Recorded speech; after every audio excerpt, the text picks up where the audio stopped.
Aloha, namaste. This is Alexis with Radha Home Yoga. And I'm here to talk about our full moon, which is actually happening today at 5:31 p.m. Hawaii time. Um, Today's the 26th of April. And it's also a celebration of the birth of the monkey deity Hanuman, which is one of the great figures in the Bhakti yoga tradition. So first, I'm just going to talk a little bit about the moon, and then I'm going to tell a sweet story about Hanuman's birth, because it's a wonderful story. So the moon is full in sidereal Libra right now. And I know in the Western system, it's in Scorpio. And, we talk about that sometimes where things actually are in the sky. But one of the things I find interesting about the Libra Scorpio dynamic is that Libra leads into Scorpio, right? It's the sign right before Scorpio. And whenever we have a full moon or a new moon in Libra, days after, sometimes right away, in this particular case, it'll be another day, the moon goes into its state of the most debilitation, which is in the very earliest degrees of Scorpio. And we see that in Libra, we're really trying to balance relationships. In Scorpio, we're trying to control them. And one of the things that is important to understand is how we move through the different signs in the zodiac, because we want to understand why we have the sort of emotional turmoil and stress of facing our fears that come up in the sign of Scorpio. So in Libra, what we're trying to do is communicate, connect, harmonize with other people, but also we're trying to differentiate ourselves from other people. There are 3 stars in each of the signs, and the first one is Chitra in Libra, and it's also part in Virgo. So that's where we're sort of trying to create systems and ways of working with people that will create that harmony that we so want to see. In Swati, the nakshatra that this full moon is in, we're trying to find our independence. So we've created a sort of interdependence in the first part. And now we want to find the part where we are us, where it's like, this is me, because it's easy to get caught up in other people's flow. It's easy to get caught up in what other people are wanting and needing. And especially for people who have their sun in Libra, because the sun is actually debilitated in Libra. The moon is debilitated in Scorpio. That have a tendency to give their power away. They have a tendency to give their power to other people. And a lot of people who, have their sun in Scorpio in the Western system actually have their sun in Libra in the Vedic system. So the tumult and confusion they feel and that sort of emotional roller coaster ride actually has a lot to do with giving away their power. And in Scorpio, you're kind of trying to take it back. And it's in a controlling manner. So in Swati, in this nakshatra, there is this energy of taking a sword and fighting for your individuality and your independence. But what you're fighting is not seen because it doesn't actually exist. It's not a demon against you. It's your own self having given your power to all these other people and needing to take it back. But the only person you can really take it back from is yourself, right? The only person who's capable of owning your own power is you. We don't actually have other people give us or take away power. We give them the right to have our power. We offer them that. We allow it. And as a result, we then experience this thing called, I'm not my own self anymore. I'm not an individual anymore. I need to individualize myself. I need to differentiate. The final nakshatra, the final star of Libra is called Vishaka, and it's where we set out on our own path.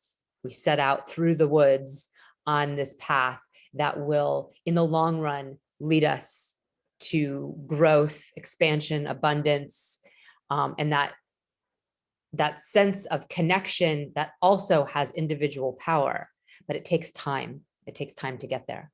So in Swati, we're sort of fighting an imaginary fight. And it's important to understand that because We're going to talk in a minute about the rulership of Swati on a deeper level. But just for right now, Swati is ruled by Vayu, who is the wind god. So it's this windy energy that's always moving. How do you fight the wind? How do you find your independence in the wind? The wind blows us this way and that way. And we feel very much like we're sort of at its beck and call. Like we're going this way, we're going that way. The wind is directing us. But if we were like a tree, we'd be standing really strong and rooted into the earth.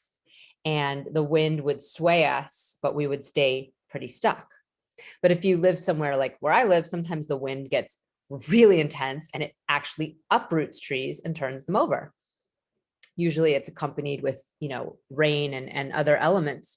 But the wind can be so intense that it can pick up even a rooted tree and lay it on its side. So wind can be quite powerful, right? And there's a point where we don't have control over it because the energy from outside of us there's just so much of it that we have no choice but to just surrender to that. So the real surrender in our relationships with other people is both a combination of taking control of our own power and surrendering that which we don't have control over, that which we have no say in whatsoever. And in the Scorpio segment of the sky, we have to really face our fear around that. And we have to really surrender and understand and let go of the fact that we'll never be in control. And that actually our partner, our lovers, our friends, our parents, our children, everyone's going to die. And we're going to die. And there's nothing we can really do about that. And people might leave us even before they die. And we also can't control that. So the two are very connected, Libra and Scorpio. And this particular star, Swati, is really asking us to step into our power. And there's an underlying assumption that we've given it away. And so this is our energy that we're in right now. And the other thing about this full moon that's interesting in this particular moment in time, the sun is always across from the moon in a full moon, right? So we always have this polarity in every month where we start with a cycle and then we see the other side of it. But in our recent transits for like the last, maybe 7 or 8 months, we've had our new moons at the end of a sign. And so our full moons are actually coming before the new moon. So we're having the apex of an experience before we actually even have the new initiating experience. So our sun right now is in sidereal Aries, where it's exalted, where we have the most power. It's the opposite of Libra, right? It's where we do stand in our individuality. It's where we get our orders from God and we don't take on all the other people's wants and needs over our own authority, our own inner authority, and our connection to source. So in this placement, we have a lot of power because we have been in Aries for a while. We've had enough time to sort of cultivate our own individuality, our own fire, our own sense of self.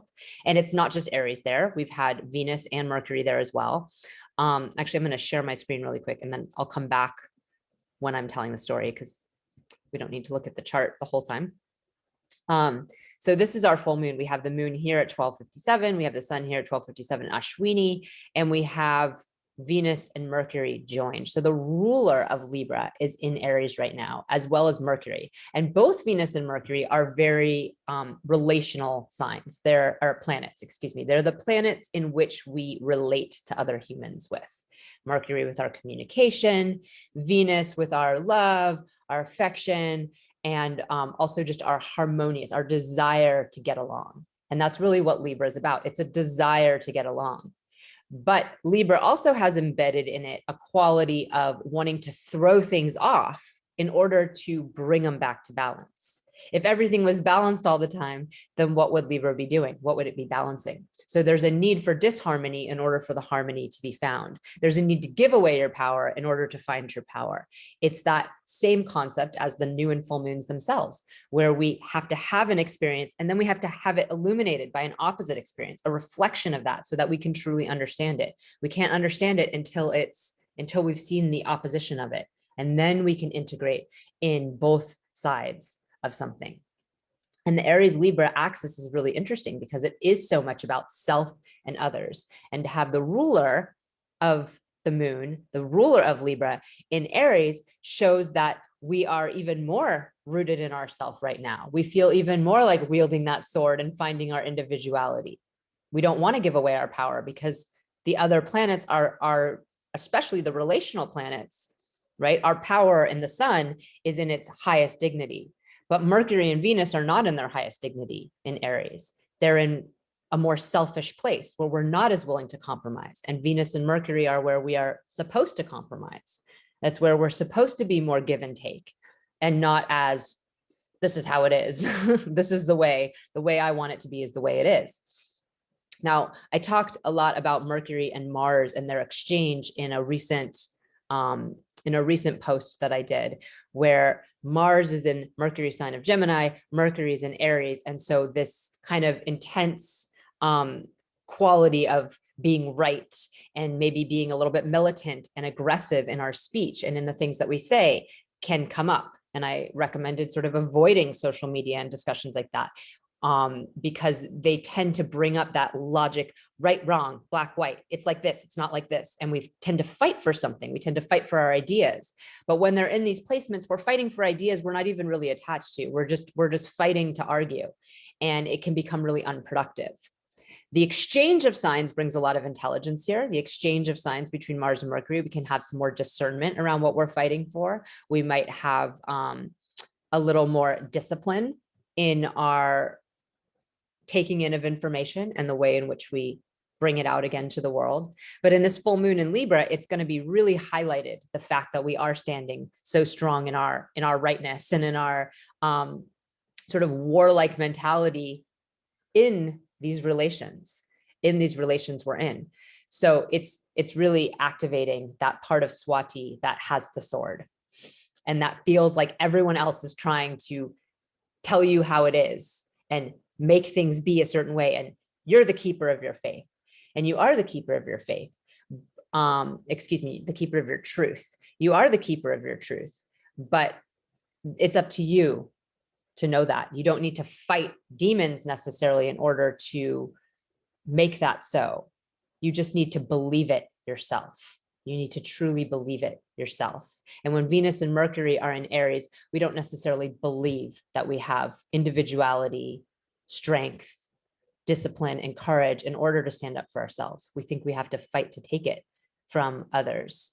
And this is really the vibration that we've been living in collectively for a while now. This idea that someone else's idea that we don't resonate with, or that doesn't speak to the pieces of the puzzle that we hold, is somehow invalidating, or if their thing is true, then ours also can't be true. And that's just not the case. All truths can be held, but what we need is not only more compassion and empathy and understanding, where we can see that someone else is holding different pieces of the puzzle, but also awareness that we only hold these pieces of the puzzle ourselves. We don't actually have all the pieces. And this other person could be offering something to us that could help build a little bit more of the picture. And we could see a little bit more if we were just willing to get out of that fighting quality. And that's fear. It's really fear that this other person is going to tell us how it is, or take away our individuality and our identity. When the sun is in Libra, we have a lot of issues around that, right? The moon is a little bit more complicated in Libra, because the moon isn't necessarily in debility here, although as I said, it moves pretty quick into debility right after it leaves. In the very first 3 degrees of Scorpio is where it's debilitated. So especially if we have a moon, at the end here in Vishaka, it's in the same star and it goes immediately into that place of Scorpio.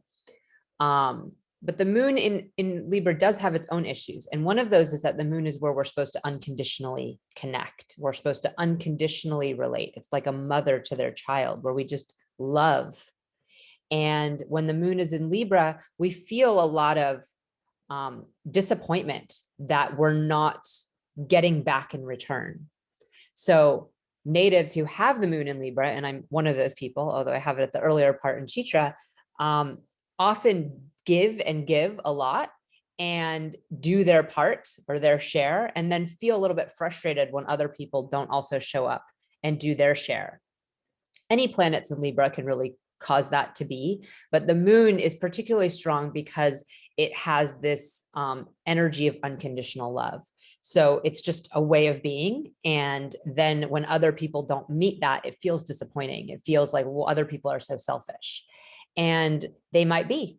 And maybe in a way that's actually taking care of themselves better. And by taking care of themselves, they're actually being less selfish in the world outside, whereas somebody who's constantly giving to others and not feeding their own well, in some ways is actually being more selfish, because what they're giving is half. It's not, they don't have everything to give. They're giving from a place of really expecting in return, but not realizing that, not having full awareness around that. So that's one of the things that can really come up here, is just understanding when we're giving. Is it conditional? Is it unconditional? Should it be unconditional or conditional?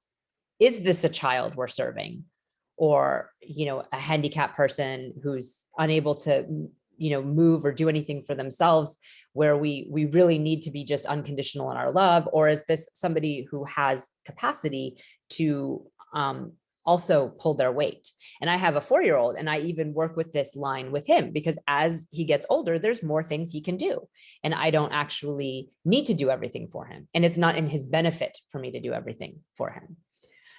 We have similar issues when Venus goes into Cancer, because there's that quality of just wanting to over nurture and over mother in our romantic partnerships, and also in our relationships with any other adults. So it's a Venus moon issue, that idea of conditional versus unconditional love. And it comes up when the moon is in Libra, for sure. And again, the sword comes out like, I've been doing everything for everyone, and I'm gonna, fight these invisible demons, these invisible people that are oppressing me, that it's really my own self, that I've gifted my power out to all these other people.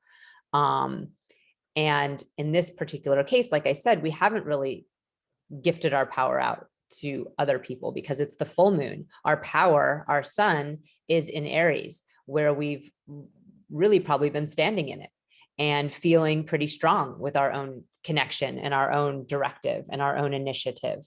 And the ruler of the moon is in Aries. So we haven't been that compromising. We've been pretty uncompromising, at least for, a couple of weeks, not for very long, since the new moon happened in Pisces. It was at the very final degrees of Pisces, so 2 weeks ago. And then the sun moved in, within 2 days of that.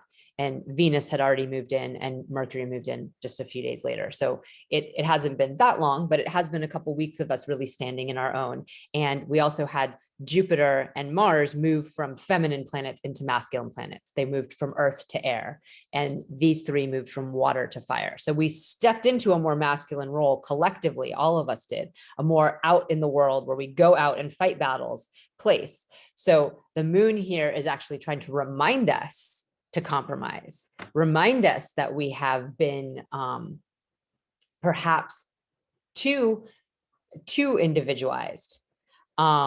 But in Swati, it often comes from the other direction. It comes from the direction of feeling like we've been giving too much, and we need to fight these demons, even if we haven't really been, even if we've actually been quite self-centered. So now I just want to talk about Swati itself for a minute, because Swati is ruled by Vayu, and Vayu is said to be the father of Hanuman. Hanuman, for those of you who don't know, is the monkey deity, and I'm going to stop the share now. He's the monkey deity who saves Sita in the Ramayana. When Ram loses Sita because Ravana comes and takes her and brings her to Lanka, Hanuman is the one who finds her. So he uses his special powers and flies across the ocean from India, from the southernmost tip of India, to Lanka in order to locate her on the premises, which he does. And then he comes back, tells Ram where she is, and helps Ram and the army battle Ravana. And when Ravana's army shoots Ram's brother Lakshmana with a poison arrow, Hanuman uses again his superpowers to fly to the north of India, to the Himalayas, to bring back this special herb to save him. But before Hanuman became Hanuman, he began his life with a different title, a different name. His original name was Anjanaya.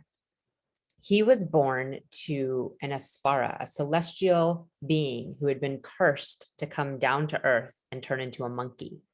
She had mocked a sage and was punished by becoming a monkey, losing her beautiful form and her heavenly abode and having to come down to earth in this furry form with a long tail. Her name was Anjana, and she was praying every day to go back to heaven, first of all, but also to bring an emanation or an avatar of Lord Shiva to earth, because that was the only way her curse was going to be resolved. So if she wanted to go back to heaven, she had to be a vessel for Shiva to come to earth to help save the planet from Ravana, right? Ram came to earth as Vishnu, or Vishnu came to earth as Ram, and Shiva came to earth as Hanuman in order to fight Ravana, because he was becoming so powerful. He had so much power and so many boons that it was becoming troubling for all three worlds, and certainly for the gods in heaven. So I told the story of Ram and Hanuman collectively in my yoga class on Saturday. So if you managed to catch that, then you could hear the whole story. But I'm just going to tell this part about Hanuman's birth, which is that every day Anjana would go to the river and she would pray. And she would pray with her hands in this mudra, Anjali mudra. And then she would open her hands to receive blessing. And one day while she was praying to Shiva and she opened her hands for blessing, the wind, Vayu, came and dropped some special pudding in her hand. It was the same pudding that the three wives of Dasarata, of Ram's father, had been given in order to conceive. And it's a magical pudding. So Dasarata's wives each got some, and one of them had Ram, who was the largest percentage of Vishnu. And then his brothers had lesser degrees of Vishnu in them, but they also had this magic pudding. Anjana's pudding was to help bring Shiva into her. And so she birthed Hanuman. And Hanuman is said to be the son of the wind and Anjana. But she also had a monkey husband, Kesari, and he was Hanuman's other father. And as soon as Hanuman was born, her boon to go back to the celestial realm happened. And so she left Earth. She never raised her child. She went back to the celestial abode. So Vayu and Kesari were actually the two who raised Hanuman. And at first his name was Anjanaya, after his mother. And they doted on him because they were these two dads, one was all powerful, the wind, and the other is this monkey king. And so they, gave him whatever he wanted, and especially whatever sweets he wanted. And he loved mangoes. So Vayu would just gather all the mangoes from his, power of just roaming the earth and bring them in a big pile and leave them with Hanuman all day, or Anjanaya all day. And, go about his windly duties. And Hanuman was eating the mangoes one day when he ran out, and he was still hungry, and he couldn't find his dad anywhere. His dad was way across the world, and Kesari was off somewhere. And he looked around for another mango. He's just a small little monkey at this point. And he sees this huge monkey in the sky, this massive monkey. And if you think about the sun, which was this huge, massive mango that he thought he saw in the sky, being across the way from Swati, from this nakshatra, in a full moon. In this full moon, we can see him like seeing this big sun and being like, I want that mango. So he climbs up to a tree, and unbeknownst to him, he had this magnificent power, and he was able to start flying in the air all the way towards this big mango in the sky with his mouth open. Ah. And Surya, the sun god, was like, ah, like a monkey's coming to eat me. And he cried out. And Indra, the king of the gods, came and shot down Anjanaya flying through the sky with his thunderbolt, knocking him down to earth, breaking his chin bone, his jaw, and actually knocking him unconscious to the state of death. Vayu could feel that wherever he was in the world. He felt, oh my gosh, my son just had something happen. So he came rushing over. And when he got there, his son was dead. So he took a big breath in and held it. He was like, I'm not going to breathe anymore. And without Vayu, there's no wind, right? There's no movement. Nothing moves. Everything's just stagnated. There's no breath. There's no anything. There's no prana. And so that's our life force energy. There was no life force left. And Indra knew he had to do something because this was a desperate situation. So he said, okay, I'll restore him back to life. Just breathe, please. And Vayu said, no, because this is just going to happen again. He's going to die one day. If my son can't be immortal, then I'm never going to breathe again. And so Indra agreed to giving this child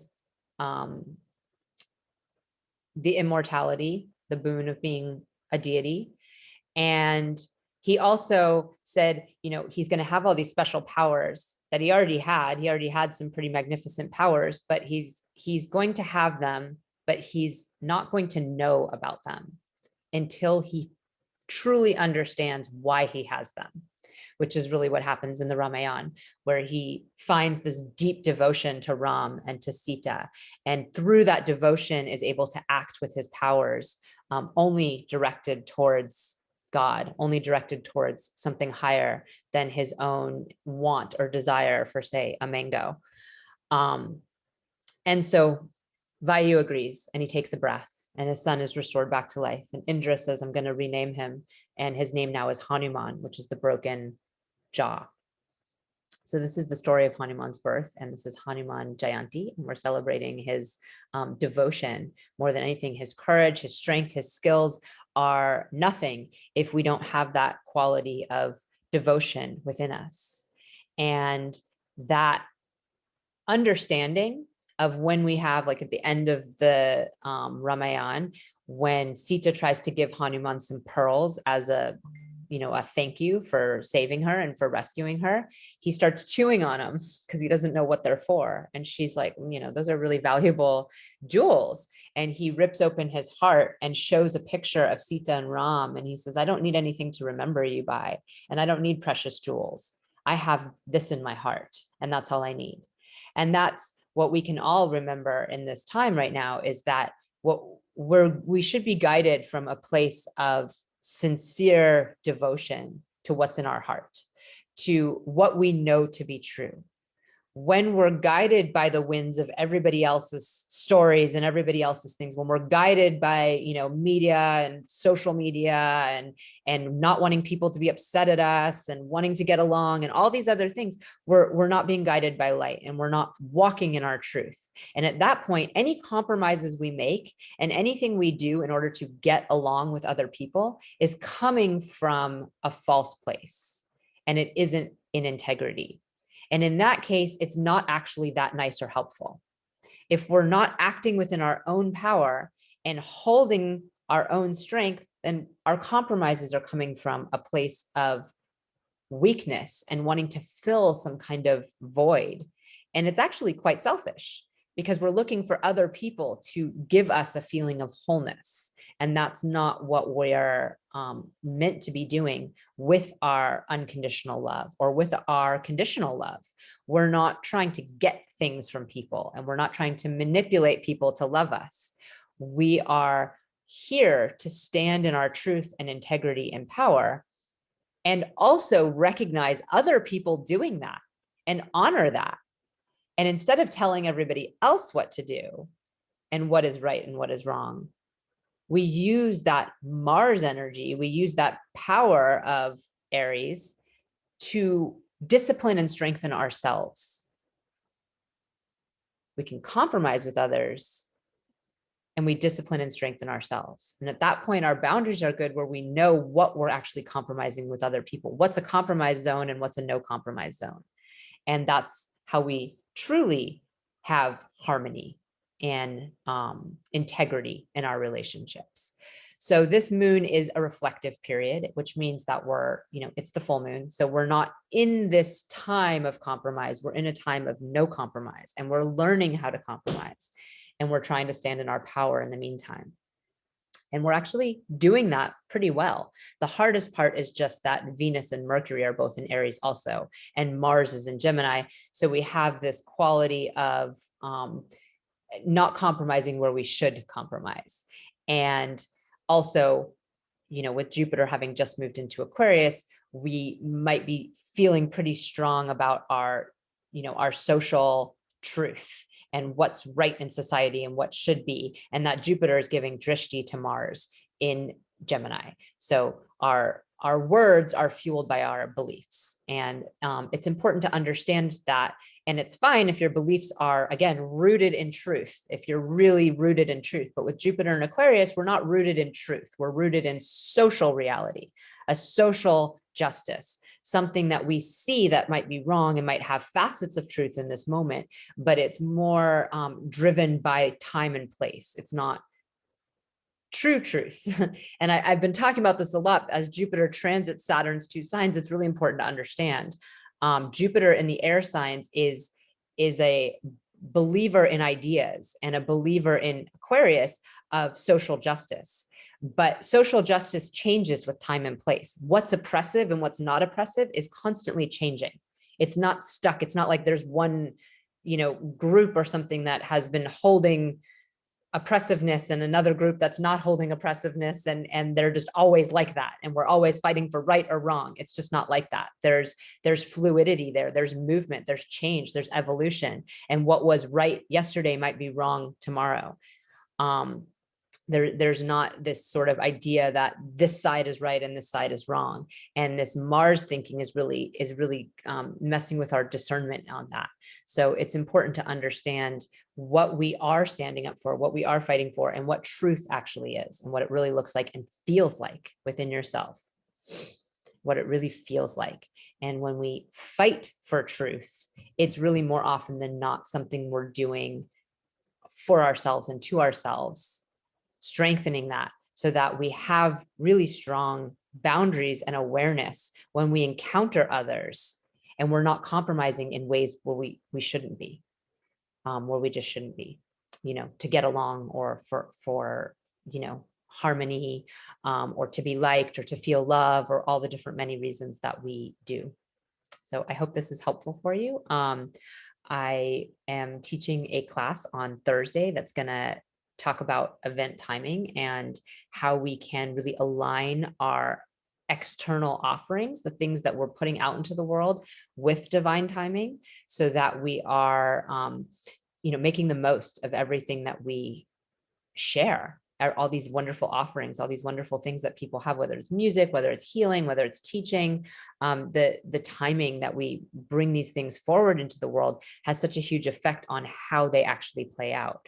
And so I really want to take that wisdom that I have, that knowledge and awareness, and share it with people who might not otherwise know. We tend to honor the full and new moons, at least in the world that I live in, and the people that are probably watching this have some awareness around full and new moons and the sacredness of those times. But we can get even deeper into understanding how to honor those times and how those energies work for us. So if you're interested in knowing more about that course, I'll put a link in the comments below, and you can look at that and see if that's something that's interesting to you. It's going to be this Thursday, the 29th at 1:30 p.m. Hawaii time on Zoom, and there'll be a recording for those who can't show up live. So I hope that you have a blessed full moon and many activating experiences to really help you feel this power and feel your own sword, and how rarely we really need to actually use the sword. It's really there for those very few moments when you actually need to strike it.